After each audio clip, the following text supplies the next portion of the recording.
Welcome back to our YouTube channel. आज हम आपके लिए लाइव प्रोसेस का नेक्स्ट लेक्चर लेके आए जिसके अंदर हम लोग ह्यूमन डाइजेस्टिव सिस्टम को बड़े ही प्यार से समझेंगे, बारीकी से, अच्छे से, डिटेल में। तो चलिए स्टार्ट करते हैं। ह्यूमन डाइजेस्टिव सिस्टम, इसको स्टार्ट करने से पहले हम लोग वो समझ लेते हैं कि ह्यूमन डाइजेस्टिव सिस्टम के अंदर कौन कौन से ऑर्गन हमारे काम आते हैं। सबसे पहला होता है बकल कैविटी। ये जो खाली एरिया होता है मुंह के अंदर, ये वाला, इसको बोलते हैं बकल कैविटी। बकल कैविटी के अंदर टीथ, टंग, ये सब कुछ इंक्लूड होता है। बकल कैविटी के बाद आता है यहाँ पे हमारा सलाइवरी ग्लैंड्स होती हैं। यहाँ पर ये वाला जो एरिया है ना, यहाँ पर हमारी सलाइवरी ग्लैंड्स होती हैं। सलाइवरी ग्लैंड्स के बाद आता है oesophagus, food pipe. Food pipe ही होता है। इसके बाद आता है हमारा स्टमक। ये हमारा स्टमक होता है। हम लोग ये इतना बड़ा स्टमक बोलते हैं, ये इतना बड़ा स्टमक नहीं होता है। स्टमक हमारा छोटा सा पार्ट होता है। ये तो हमारी पूरी बैली हो गई, इसको बोलते हैं स्टमक। स्टमक ये हमारा लिवर होता है और ये हमारी पैनक्रियाज होती है। ये दो ग्लैंड होती है, एक सलाइवरी ग्लैंड होती है यहाँ पर, और दूसरी ये दो ग्लैंड होती है लिवर और पैनक्रियाज। लिवर हमारी लार्जेस्ट ग्लैंड होती है, सबसे लार्जेस्ट ग्लैंड लिवर होती है। लिवर के बाद ये होता है हमारा स्मॉल इंटेस्टाइन।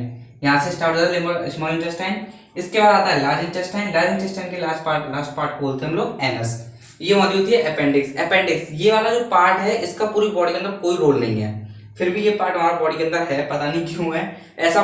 बोलते हैं कि हमारे एंशियंट टाइम में जो हमारे इवोल्यूशन हुआ था उस टाइम पे इसका कुछ रोल था, लेकिन अभी इसका कोई रोल नहीं है। अपेंडिक्स ये हो गया। ये वाला जो एरिया होता है, ये इसको बोलते हैं गॉल ब्लैडर। ये जो राउंड है इसको गॉल ब्लैडर बोलते हैं। इसको बाइल डक्ट बाइल डक्ट बोलते हैं। ये वाला लिवर होता है। ये हो गया हमारे ह्यूमन डाइजेस्टिव सिस्टम के सारे ऑर्गन्स। अब स्टार्ट करते हैं ह्यूमन डाइजेस्टिव सिस्टम।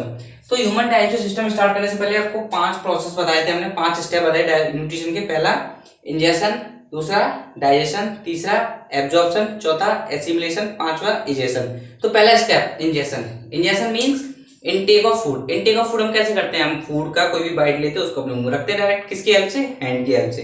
तो इंजेशन हमारा कैसे होता है? इनटेक ऑफ फूड हमारा हैंड की हेल्प से हो जाता है। हमारे ह्यूमन डाइजेस्टिव सिस्टम के अंदर पहला स्टेप इंजेशन। इंजेशन कैसे होता है?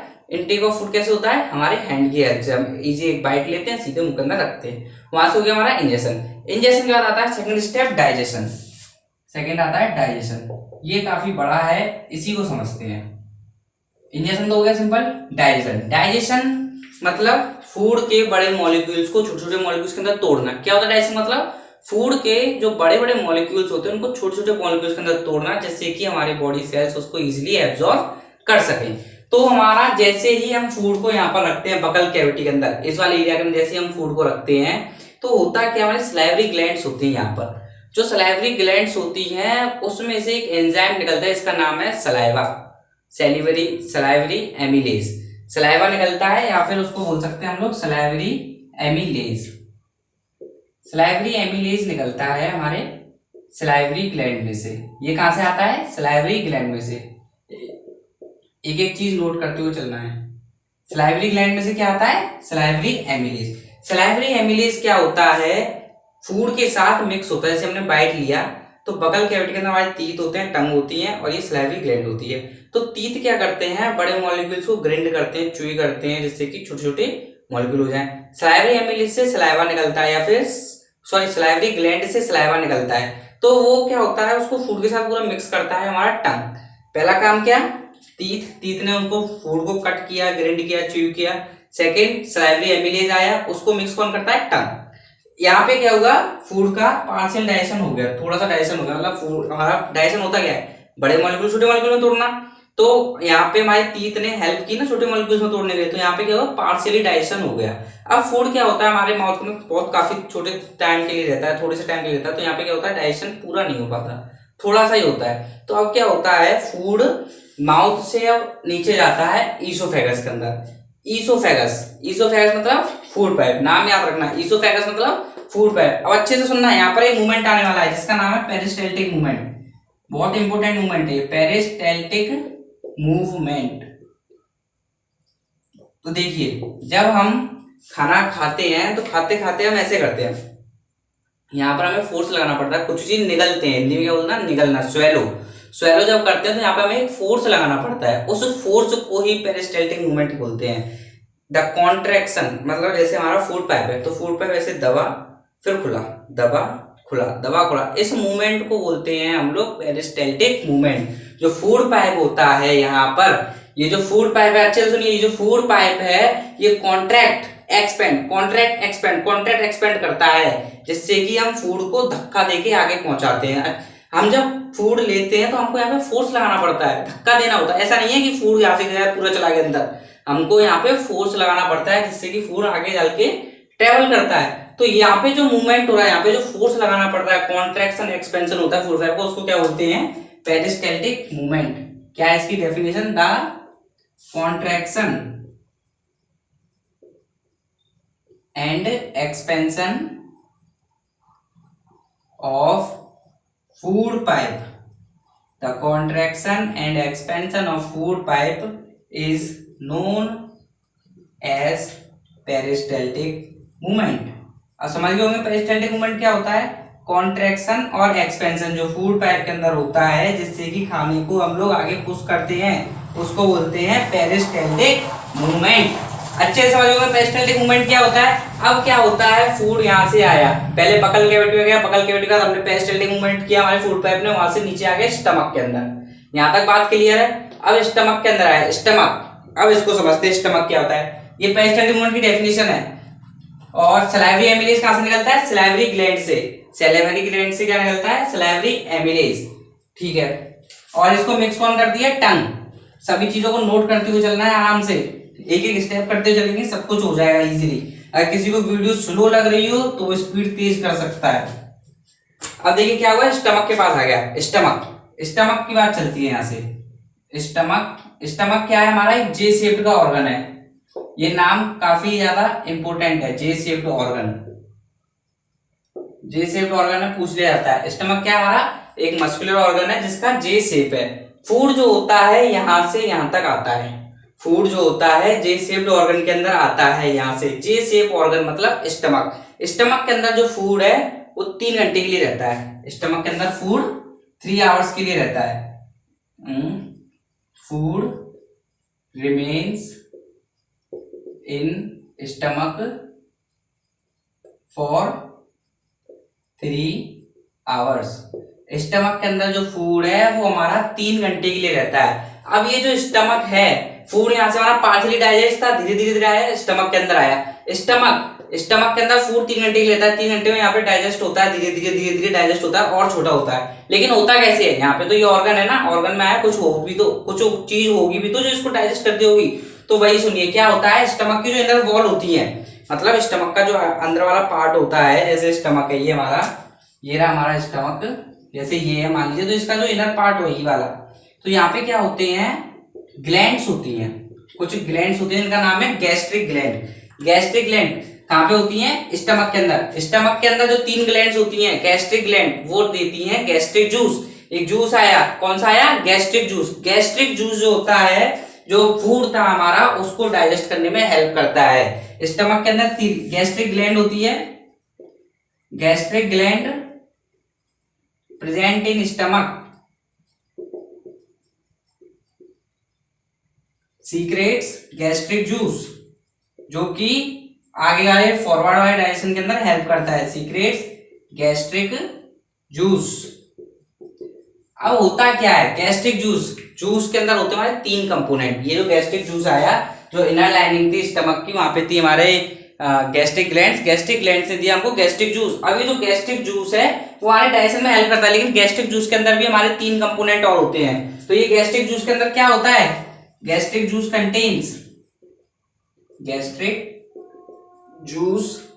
Contains first HCl, second, third mucus, and second one is pepsin।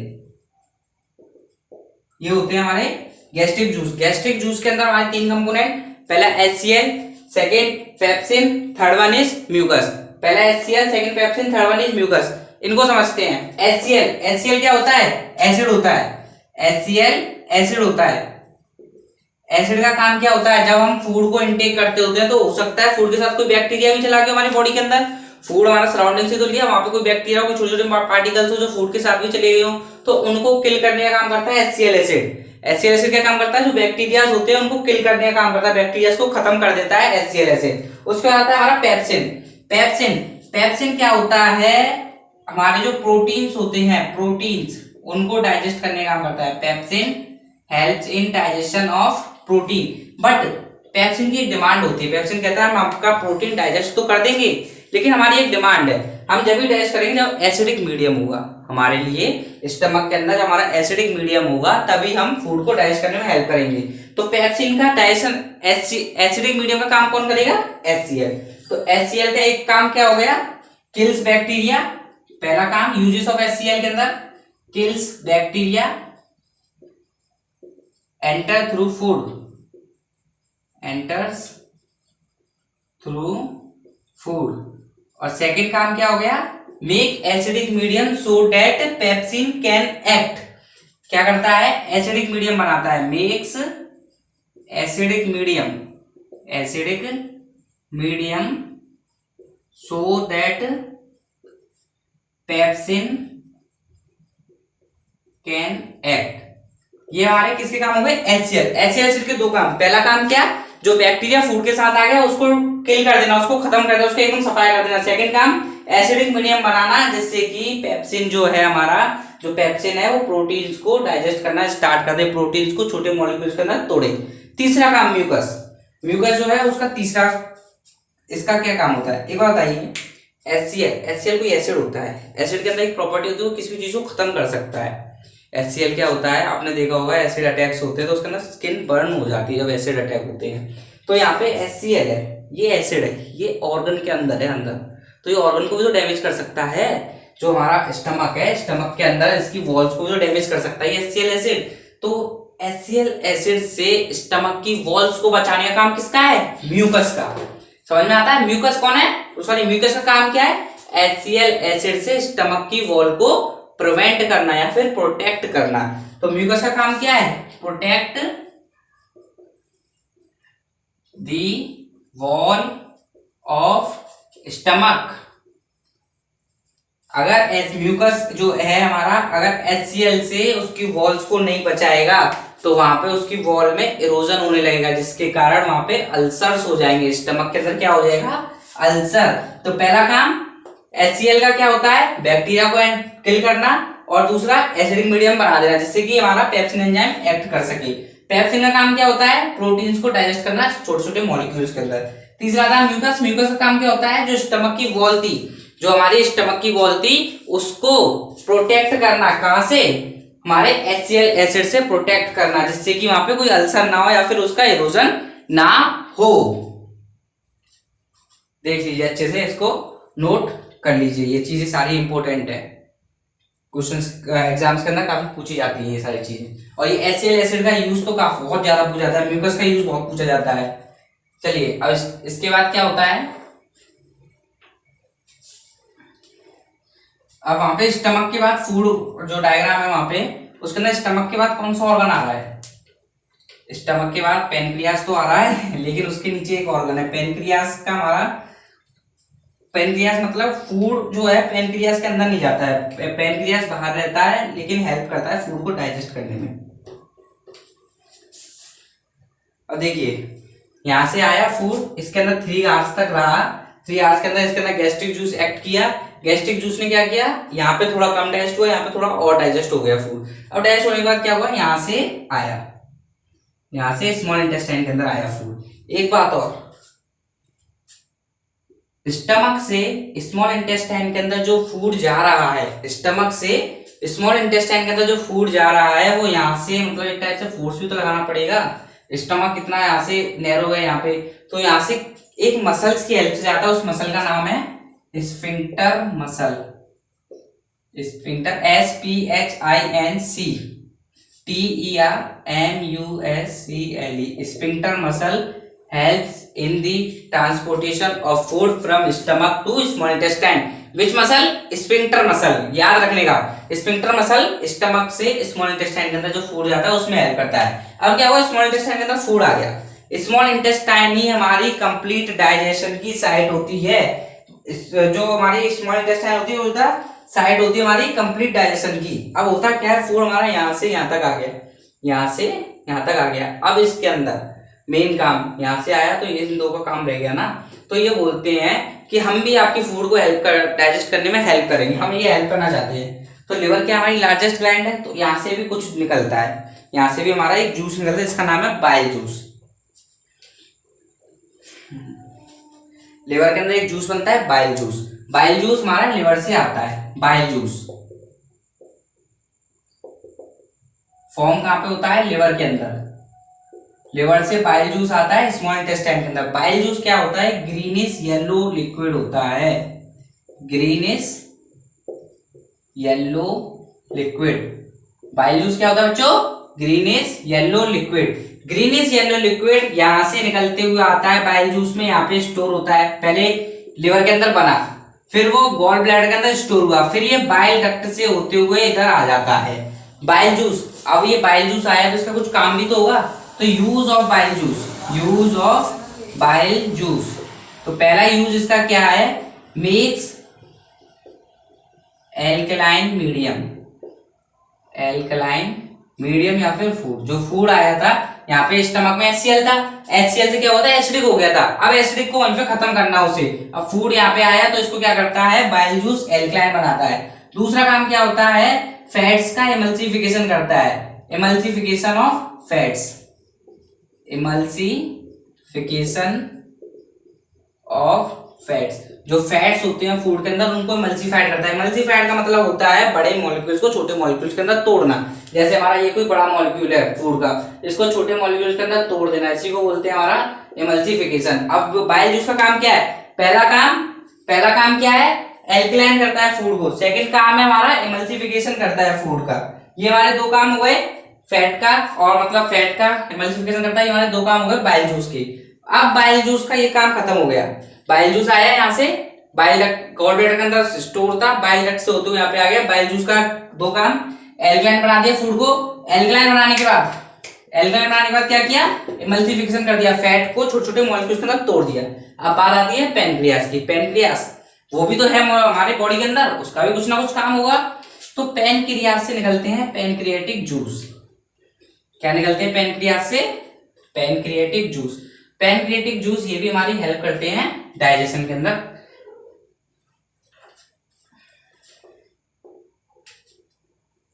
तो अब आता है हमारा पैनक्रियाटिक जूस। तो पैनक्रियाटिक जूस हमारा कौन सीक्रेट करता है? पैनक्रियास। तो पैनक्रियास में से निकलता है पैनक्रियाटिक जूस। पैनक्रियाटिक जूस कहां से आया? पैनक्रियास से। कहां पे आया? स्मॉल इंटेस्टाइन में। स्मॉल इंटेस्टाइन में इससे पहले एक जूस और आया था, कौन सा था? Bile juice. बाइल जूस कहां से निकला? लिवर से। लिवर कौन सी हमारी? Largest gland. Liver is the largest gland. इसके ऊपर लिख देते हैं, ये वाली क्या है? लार्जेस्ट ग्लैंड है। अब इससे पहले एक जूस और आया था स्टमक के अंदर, वो कौन सा था? बोलो जल्दी से। स्टमक के अंदर एक जूस और आया था, वो था गैस्ट्रिक जूस। गैस्ट्रिक जूस के तीन कंपोनेंट, पहला HCl, दूसरा म्यूकस, तीसरा बताओ एक और HCl म्यूकस। प्रोटीन कौन तोड़ता है? प्रोटीन को तोड़ता है पेप्सिन। ये हमारे तीन जूस एक जूस निकला था गैस्ट्रिक जूस, जिसके तीन कंपोनेंट थे स्टमक के अंदर। अब आता है हमारा यहाँ पे पैनक्रियास जूस। पैनक्रियास जूस के भी तीन कंपोनेंट हैं। पहला ट्रिप्सिन, ट्रिप्सिन छोड़ो, पहला pancreatic amylase. Pancreatic spelling pancreatic amylase. Second one is trypsin, ये भी निकलता है हमारे पैनक्रिएटिक जूस का कंपोनेंट होता है। And third one is lipase. ये तीन कंपोनेंट होते हैं पैनक्रिएटिक जूस के। पैनक्रिएटिक जूस के तीन कंपोनेंट, पहला पैनक्रिएटिक अमाइलेज, दूसरा ट्रिप्सिन, तीसरा लिपेज। तो पैनक्रिएटिक अमाइलेज करता है ब्रेकडाउन किसका? स्टार्च का, breakdown of starch. Pancreatic amylase का क्या काम है? ब्रेकडाउन ऑफ स्टार्च या फिर कह सकते हैं कॉम्प्लेक्स शुगर को सिंपल शुगर के अंदर चेंज करता है। ब्रेक डाउन ऑफ स्टार्च का ब्रेक डाउन करता है। और एक चीज और, जो मैंने सिलेवरी अमाइलेज बताया था स्टार्टिंग में, यहाँ पे जो सिलेवरी अमाइलेज था वो भी स्टार्च को सिंपल शुगर के अंदर चेंज करता है, या फिर कॉम्प्लेक्स शुगर को सिंपल शुगर के अंदर चेंज करता है। एक बात और बता दूं कहीं पे, ये सिलेवरी अमाइलेज, यहाँ पे सिलेवरी अमाइलेज, इसको वहीं पे नोट कर लेना। उसी में सिलेवरी अमाइलेज क्या करता है? कॉम्प्लेक्स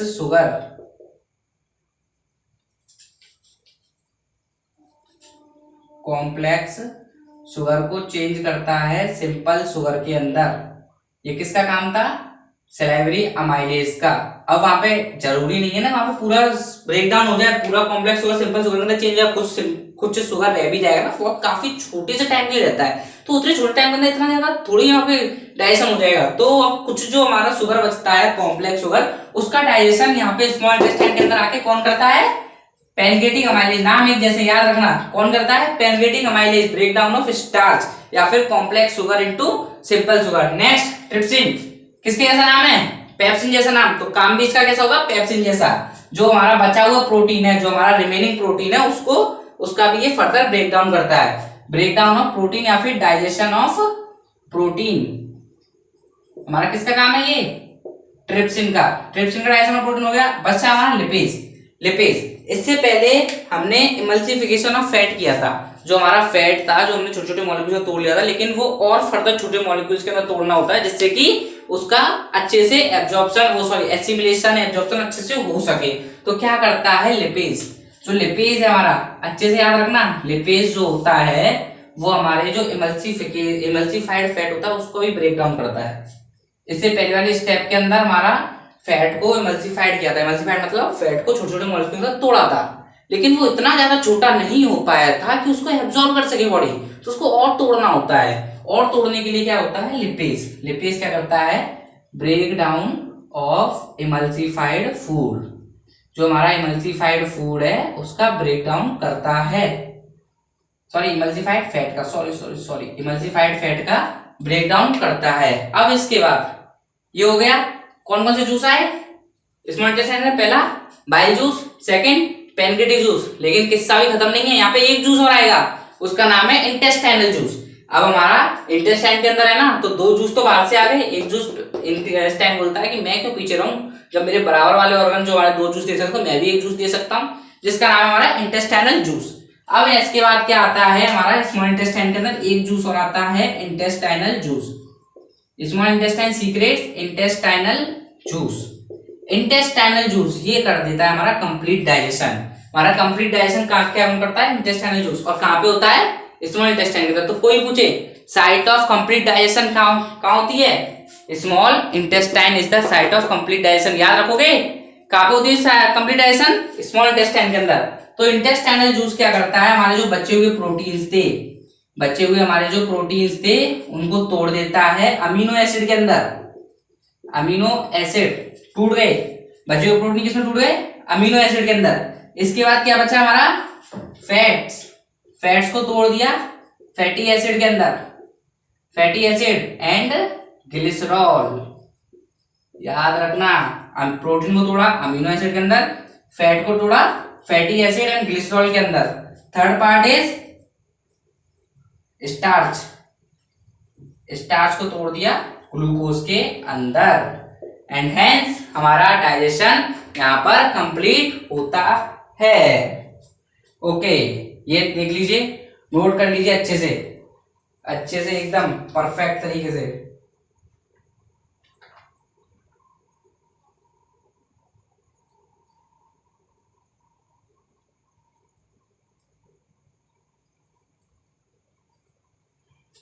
रफ करते हैं, ओके।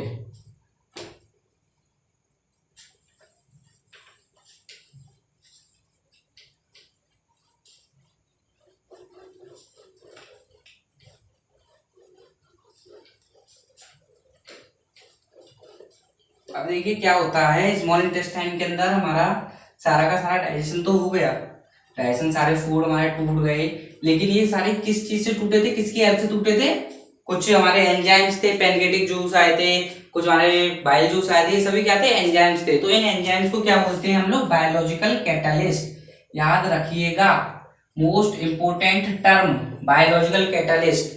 बायोलॉजिकल कैटालिस्ट क्वेश्चन में कई बार पूछा गया है 1 मार्क्स के अंदर, which biological catalyst help in the digestion of food in humans. तो कौन से बायोलॉजिकल कैटालिस्ट हेल्प करते हैं, एंजाइम्स। कौन से, एंजाइम्स। और एक क्वेश्चन और है, कई बार पूछा गया, प्रीवियस ईयर क्वेश्चन है कि जो हमारे हर्बीवोर्स होते हैं उनकी इंटेस्टाइन हमसे एनिमल से ज्यादा लॉन्ग क्यों होती है, एनिमल से या फिर ह्यूमन से बहुत ज्यादा लॉन्ग होती है जो हर्बीवोर्स होते हैं। हमारी इंटेस्टाइन जो होती है वो 6.5 मीटर की होती है, 6.5 मीटर, लेकिन जो हर्बीवोर्स होते हैं उनकी इंटेस्टाइन और ज्यादा लंबी होती है। वो क्यों होती है, क्योंकि वो लेते हैं ग्रीन फूड, जो वो लेते हैं घास वगैरह, ग्रीन फूड लेते हैं, और ग्रीन फूड के अंदर होता है सेल्यूलोज। याद रखना क्या होता है सेल्यूलोज। तो सेल्यूलोज को डाइजेस्ट होने में ज्यादा टाइम लगता है एज कंपेयर टू हम लोगों के लिए जो खाना होता है, जैसे कि कार्निवोर होते हैं, कार्निवोर के लिए चाहिए ओनली मीट। तो जो मीट होती है वो इजीली डाइजेस्ट हो जाती है, मतलब मीट जो होती है वो जल्दी पच जाती है। लेकिन जो हरा खाना होता है, जो घास होती है, ये सब चीजें बहुत देर में पचती हैं। इसलिए क्या होता है, इनका इंटेस्टाइन हमसे ज्यादा लंबा होता है। क्यों होता है? क्योंकि इसके अंदर, इनके खाने के अंदर क्या होता है, सेल्यूलोज। याद रखिएगा, काफी बार पूछा गया है। ठीक है, इसके बाद अब आता है हमारा डाइजेशन कंप्लीट हो गया। अब आता है एब्जॉर्प्शन। एब्जॉर्प्शन मतलब फूड को, क्या होता है एब्जॉर्प्शन का मतलब, जो हमारा डाइजेस्टेड फूड है उसको सेल्स तक पहुंचाना। और ये एब्जॉर्प्शन भी कहां पे होता है, स्मॉल इंटेस्टाइन के अंदर। स्मॉल इंटेस्टाइन के अंदर फूड हमारा डाइजेस्ट हो गया, बड़े बड़े मॉलिक्यूल से छोटे छोटे मॉलिक्यूल्स के अंदर आ गया। अब उनको हम सेल्स तक पहुंचाएंगे, किसके जरिए, ब्लड के जरिए। इसके अंदर ब्लड होता है, ब्लड जो मतलब ब्लड जो होता है वो फूड को, जो डाइजेस्टेड फूड होता है उसको कैरी करता है कहां तक, सेल्स तक। किसके जरिए, विलाई। याद रखना विलाई। ये जो हमारी इंटेस्टाइन है, जैसे देखिए हमारी ये इंटेस्टाइन है, तो इंटेस्टाइन के अंदर काफी ये इस टाइप के प्रोजेक्शंस होते हैं, इस टाइप से। और इन प्रोजेक्शंस को, इन ये जो हमारे मसल्स हैं, इनको बोलते हैं विलाई। इनका एक कॉमन नेम और है फिंगर लाइक प्रोजेक्शन। कई बार इनको इस नाम से ज्यादा पूछा जाता है, which finger like projection is present in small intestine. तो कौन सा प्रोजेक्शन है, villi, finger like projection. Finger like ये जो होता है ये विलाई होते हैं। ये किस में हेल्प करते हैं, ये किस में हेल्प करते हैं, एब्जॉर्प्शन के अंदर। फूड जो डाइजेस्टेड है उसको कहां तक ले जाते हैं, ब्लड से सेल्स तक ले जाते हैं। विलाई, विलाई क्या होता है, इंक्रीज कर देता है सरफेस एरिया को, increase surface area. Surface area increase किया, विच रिजल्ट इन, किस चीज में, मतलब उससे क्या हेल्प होगी, फास्टर डाइजेस्ट, फास्टर एब्जॉर्प्शन हो जाएगा। विलाई से सरफेस एरिया को इंक्रीज किया। अब सरफेस एरिया को इंक्रीज होने की वजह से जो इसका जो एब्जॉर्प्शन है वो फास्ट हो जाता है, which increase surface area which results in faster absorption. जो एब्जॉर्प्शन हो रहा था उसको फास्ट कर देता है, क्या, विलाई। कैसे, जैसे देखिए हमारी ये एक वॉल है, इसके ऊपर इस टाइप का विलाई होता है, काफी जूम करके दिखा दिया, इतना होता नहीं है, इस टाइप का विलाई होता है। इसके अंदर होती है ब्लड वेसल्स इस टाइप से। तो जो फूड होता है यहाँ तक आया ऐसे, यहाँ पे हमारा फूड यहाँ पे स्टक हो गया, यहाँ से इजिली कैरिड हो जाता है हमारे सेल्स तक। तो समझ गए क्या चीज कैरी करती है फूड को, ब्लड वेसल से जाता है, ब्लड कैरी करता है सेल्स तक, लेकिन किसके जरिए, फिंगर लाइक प्रोजेक्शन, विलाई के जरिए। ठीक है, कहां पे प्रेजेंट होती है ये, स्मॉल इंटेस्टाइन के अंदर। तो एब्जॉर्प्शन समझ में आ गया, कैसे होता है एब्जॉर्प्शन, विलाई के जरिए होता है। कहां पे प्रेजेंट होती है, स्मॉल इंटेस्टाइन के अंदर। कहां प्रेजेंट होती है, स्मॉल इंटेस्टाइन के अंदर। कैसा प्रोजेक्शन होता है, फिंगर लाइक प्रोजेक्शन। ये किसमें हेल्प करती है, इंक्रीज, वो एब्जॉर्प्शन के अंदर हेल्प करती है, लेकिन किस तरीके से, सरफेस एरिया को इंक्रीज कर देती है, जिसकी वजह से एब्जॉर्प्शन फास्ट हो जाता है, काफी फास्ट हो जाता है, और इजिली पास भी हो जाता है फूड इसमें से। अब इसके बाद क्या आता है, फूड हमारा पहुंच गया, सब कुछ हो गया, फूड में से हमने एनर्जी भी ले ली, हमारे पास पहुंच गई सेल्स तक। सेल में जो फूड पहुंचा उससे हमको एनर्जी मिल जाएगी, कुछ फूड स्टोर हो जाएगा फर्दर यूज के लिए, कुछ एनर्जी के रूप में, और कुछ हमारी ग्रोथ, रिपेयर, बॉडी के लिए सब में यूज हो जाएगा। कुछ पार्ट फूड का ऐसा होगा जो वेस्ट होगा, जो डाइजेस्ट नहीं हुआ। फूड के अंदर ऐसा तो है नहीं कंप्लीट डाइजेशन हो जाए, तो कुछ पार्ट ऐसा होगा जो डाइजेस्ट नहीं हुआ, जिसके अंदर अभी भी मतलब वो अब बॉडी के अंदर वेस्ट है, उसको कुछ यूज होना नहीं है। तो वो क्या होता है, स्मॉल इंटेस्टाइन के जरिए होते होते लार्ज इंटेस्टाइन में आ जाता है। इसके नाम मैं बताऊंगा, इंटेस्टाइन में आ जाता है। ये 6.5 मीटर की होती है, सबसे लंबी होती है ये। स्मॉल इंटेस्टाइन लार्ज इंटेस्टाइन से लंबी होती है। जो स्मॉल इंटेस्टाइन होती है वो लार्ज इंटेस्टाइन से काफी लंबी होती है, लेकिन फिर भी इसको स्मॉल इंटेस्टाइन क्यों बोलते हैं वही बताएंगे। थोड़ा सा फूड को लार्ज इंटेस्टाइन में जाने दे। अभी फूड गया लार्ज इंटेस्टाइन के अंदर, जैसे ही लार्ज इंटेस्टाइन के अंदर गया तो फूड के अंदर अभी होता है वाटर। अनडाइजेस्टेड तो आप उसको डाइजेस्ट नहीं कर सकते, उससे ज्यादा फर्दर उसको तोड़ नहीं सकते, वो हमारा बॉडी के लिए एब्जॉर्ब भी नहीं होगा। लेकिन क्या होता है, इसके अंदर भी वाटर होता है, जो वाटर को एब्जॉर्ब करने का काम होता है वो होता है लार्ज इंटेस्टाइन। हमारी बॉडी को वाटर की बहुत जरूरत होती है, वाटर के बिना तो कुछ कर ही नहीं सकते। तो वाटर जो होता है फूड के अंदर वो एब्जॉर्ब करती है लार्ज इंटेस्टाइन। वीडियो को थोड़ा सा रोकना पड़ा क्योंकि थोड़ा सा डिस्टरबेंस हो रहा था, इसलिए हमने वीडियो को थोड़ा रोक दिया था। तो चलिए कंटिन्यू करते हैं वहीं से। तो जो अनडाइजेस्टेड फूड था या फिर अनएब्जॉर्ब्ड फूड था यहाँ से लार्ज स्मॉल इंटेस्टाइन के अंदर, तो वो ट्रांसफर हुआ लार्ज इंटेस्टाइन के अंदर। अब लार्ज इंटेस्टाइन के अंदर भी हमारा फूड के अंदर एक काम होता है, उस अनडाइजेस्टेड फूड के अंदर वाटर मॉलिक्यूल्स होते हैं जो कि हमारी बॉडी के लिए बहुत ज्यादा हेल्पफुल होते हैं। तो उनको भी तो एब्जॉर्ब करना है, वो एब्जॉर्ब कौन करेगी? Large intestine. जो हमारी लार्ज इंटेस्टाइन होती है, लार्ज इंटेस्टाइन, उसका काम होता है फूड में से वाटर मॉलिक्यूल्स को एब्जॉर्ब करना। Absorbs water from undigested food.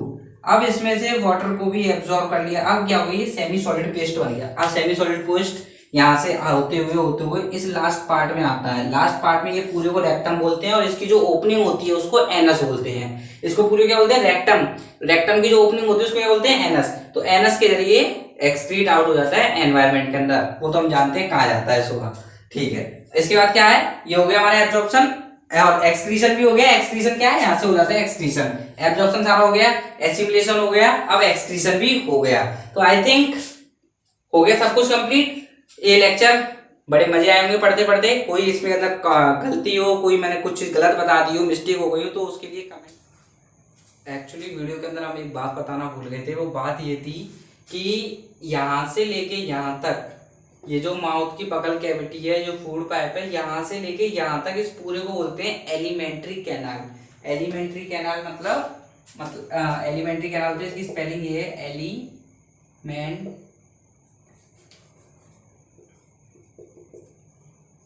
Alimentary canal. और ये हमारी जो है 9 मीटर लॉन्ग होती है। 9 मीटर लॉन्ग एलिमेंट्री कैनाल हमारी 9 मीटर लॉन्ग होती है। कहां से कहां तक? यहां से लेके यहां तक। अब पढ़ाई करते रहें। All the very best, thank you.